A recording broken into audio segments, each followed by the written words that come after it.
Hi guys, it is Roddy once again. Guys, I want to share this story with you. I like sharing my life experiences with my people, my fans. So, this story is about when I was living in Africa, what happened, the experience I got. Now, when I was living in Africa, I had a room I rented, and that was a public building. A public building, but I rented one room there. What I mean by a public building is so many tenants lived in that building. So it wasn't a private building. And so that was what we called back then in Africa, face me, I face you. Then all the tenants in that building used the same toilet, the same bedroom, and the same kitchen. So in such public building or public yard, you don't have any private thing of your own, like the bedroom, the toilet, or the kitchen. The only thing you have, that is the only thing you have that is your own private space, is that your room. So then I was a young boy living on my own, hustling to make ends meet. One guy who was staying in his village now came to the city to stay with his cousins. Are you listening to me now? This guy came to the city to come stay with his cousins. As young guys we flowed well. We understood ourselves. So there were times we bought a stick of cigarettes, we shared it among ourselves. We bought mineral drinks and loaf of bread, and we shared it among ourselves. You know what I mean now? So we led a kind of communal lifestyle. So life was good, so to say. We weren't having enough, but we were not bored. So now, as young guys with big dreams, every evening when we gathered outside, we spoke about our life's ambitions, our aspirations, what we wanted to be or become in life. Then a lot of us, we are broke, we had no money. Then we were poor, but our dream was big, So at a time, this guy who came from the village to stay with his cousins in the city, joined them, the cousins, in their business. He began to go to marketplace to go hustle with his cousins back then. But most times, this guy spent time in my room.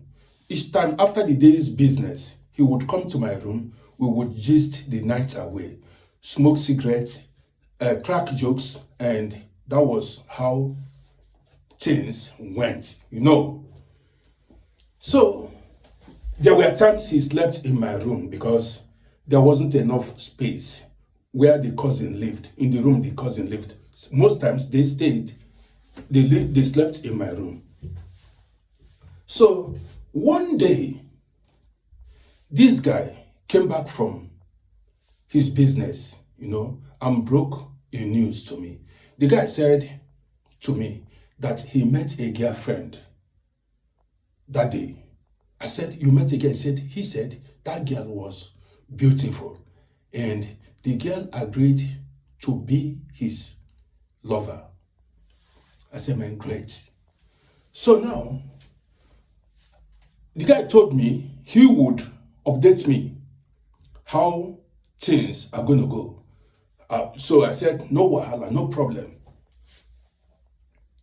One day, the guy came and told me that he had fixed an appointment with the girl to come and visit him where we were living.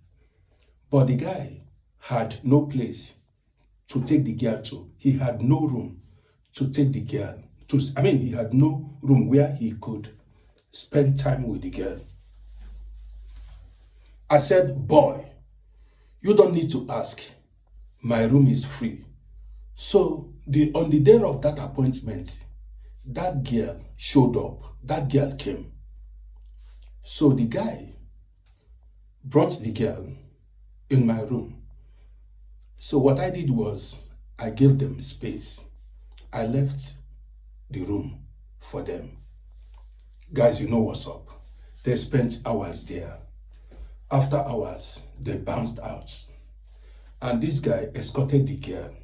So the guy came after escorting the girl, after he had escorted the girl, the guy came back to gist me what transpired. Guys, you know what's up. I held him, I said, boy, you are ragey. So you scored goal. He said, yes, of course, he scored goal. Now,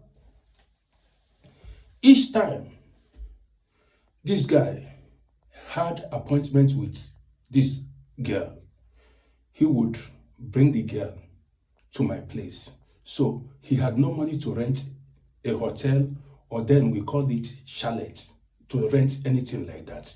So he had no money. So all the time he had appointments with the girl, they stayed in my room. Now listen,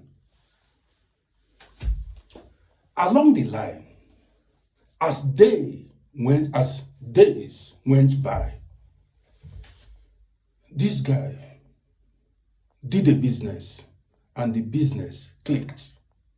The guy made money. He did a business with other people and the business gave him a lot of money.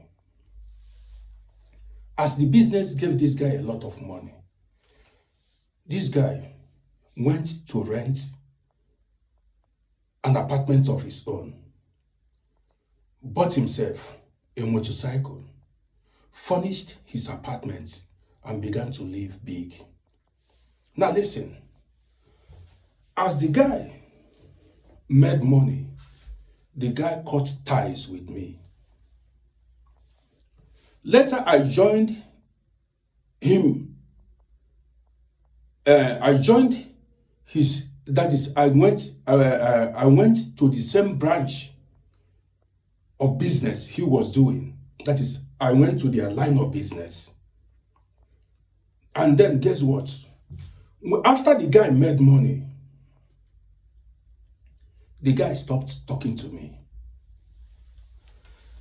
Because we were in the same line. We were in the same line of business. We saw every day. There were times I saw the guy sitting. I saw the guy seated at a place. I would go and pick a seat to sit close to him. As old friends. Guess what? The guy would stand up, systematically stand up, go to where big guys that have money, were seated. He would go and sit with them and abandon me there. He did it several times before I was able to read the handwriting on the wall. The guy distanced himself from me. He stopped communicating. Even he hardly shake my hand. He hardly shake my hand. He did not shake, not at all. So each time he wanted to sit and gist with people, he would go to Oga people, that is, chefs, them, big guys, masters, big guys with money. He rode with these guys. That is, from the moment he rented his apartment, he did not invite me one day in his apartment. He just started living with the girl. That girl, don't forget, the first day the girl visited him was in my own room. But all throughout I lived in Africa, this guy did not invite me one day in his newly rented apartment. Not only that, the guy, he stopped talking to me. To be honest, Man, I was shocked. This life, I was shocked. This is why you see me prefer to stay on my own, because I've seen life. The guy stopped talking to me. He never, after he made money, the guy never spent 2-3 minutes discussing anything with me.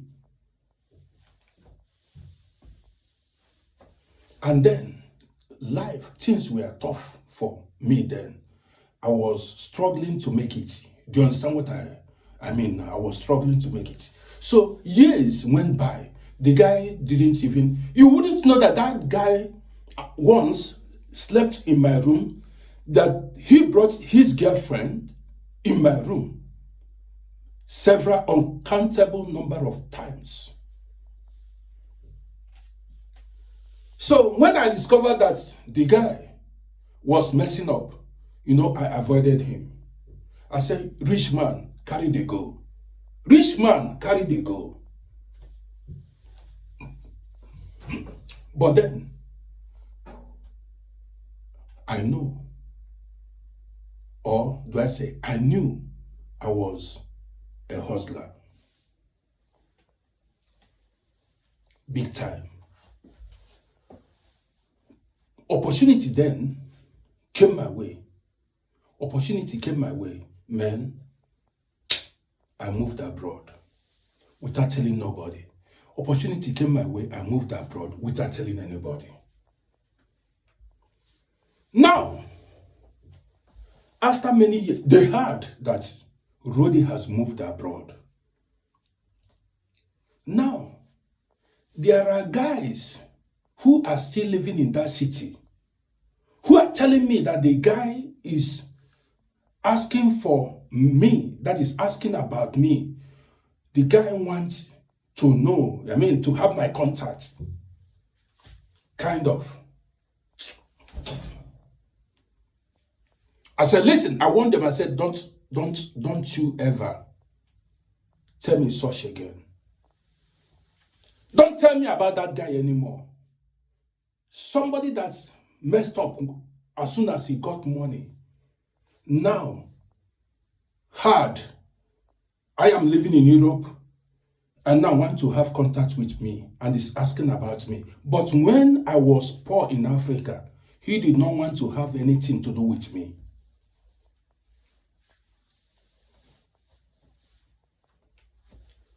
These stories are there for you to learn. Not everybody will appreciate your goodwill, the good things you did for them. Not everybody. People forget so easily. I want to end this video here. My name is Rody. Follow my page for more interesting videos. See you in my next video.